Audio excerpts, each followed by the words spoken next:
how can we use social media to target specific audiences or demographics? Well, I think first of all, in order to target your audience, you need to know your audience. You need to learn about them. You need to know who they are. Are they girls 12 to 34? Are they millennials? I think you need to find out where they're hanging out. Are they on Instagram? If they're millennials, they're probably on Snapchat and Instagram and some of these other newer platforms. And also, what kind of content are they consuming? So I think if you know those things, you're able to target your audience. You're able to create the kind of content that they're going to enjoy consuming, and they're probably going to be more likely to share that content as well. Great.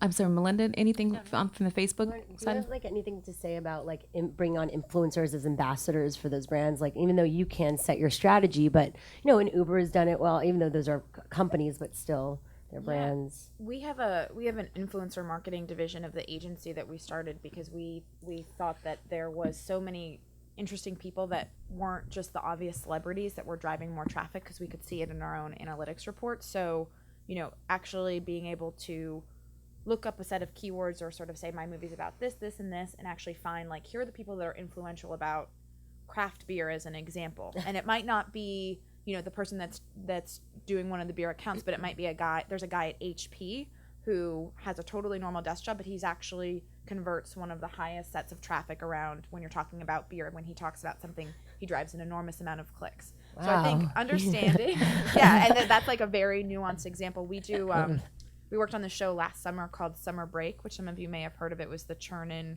group and AT&T. And what they did was it was basically Laguna Beach, but they followed around kids from Pali and Santa Monica High School for the summer. But instead of it just being we're shooting them, it's a reality show. We're shooting these kids, and then 6 months later we're putting up the series. They actually put up the episodes every other day, and the story developed across Instagram and Vine and Snapchat and all these other platforms. And I'm waiting and so excited for when somebody on the fictionalized side is going to be able to do that and actually have people manning those different accounts and developing story across all these platforms. Because what you're seeing is certainly for kids, when you're talking about competing for your audience's mind share and you're a content production, yes, you're competing against shows like Pretty Little Liars and everything else, but you're also competing against Instagram and Snapchat and all these platforms in terms of just share of where they're spending their time. And I think when people start actually using those platforms as a way of furthering the story is when it gets really, really interesting. I think live tweeting is great, but if you can think about taking it to the next level, I think that's where we're going to see a lot of the innovation. And then if I could just add to that, aside from influencers, to target your audience, there are some tools out there that Melinda could probably speak to better than I can in terms of developing a Facebook ad strategy.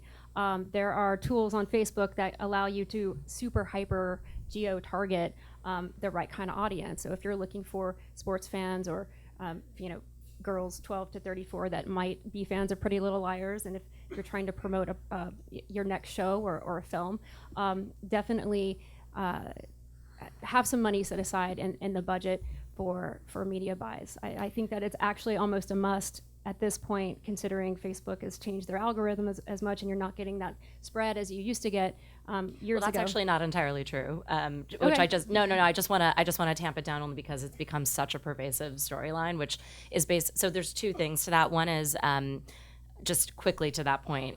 Great content always rises to the top on Facebook, no matter the algorithm. So that's why when you suddenly see some viral piece of video or some kind of random ad, I always think about the Anna Kendrick ad with around the Super Bowl. I mean, as far as I'm aware, that beer brand did not pay more to get that into my feed. That got because it was being shared so much. So fabulous content always rises to the top, no matter what kind of tweaks are made in the algorithm. But what I was going to say is I always joke that like whenever I go into partner meetings with networks, I'm always like, don't worry, I'm not the person who's going to try and sell you on anything.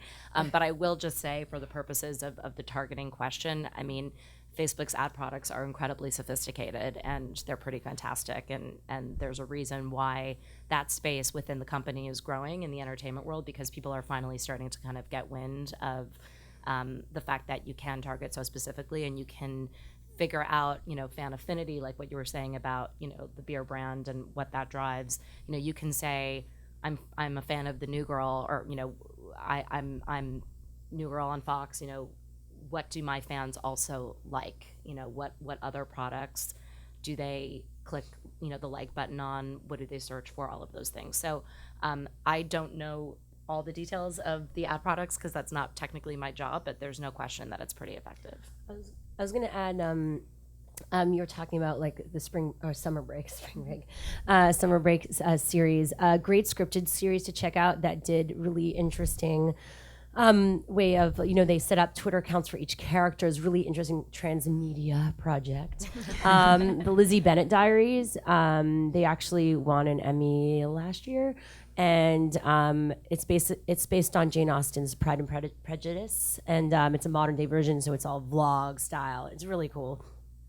And they're now continuing to, based around the excitement of what that brought to a younger audience in terms of getting them excited about like a very older, literature. And so they're now taking a lot of different books and legacy brands and modernizing them. But basically, yeah, each character had a Twitter account, YouTube account, even to like they really went into major detail in terms of how they really told different stories across different social media, and it was all scripted, and it's really fascinating to see that as a case study.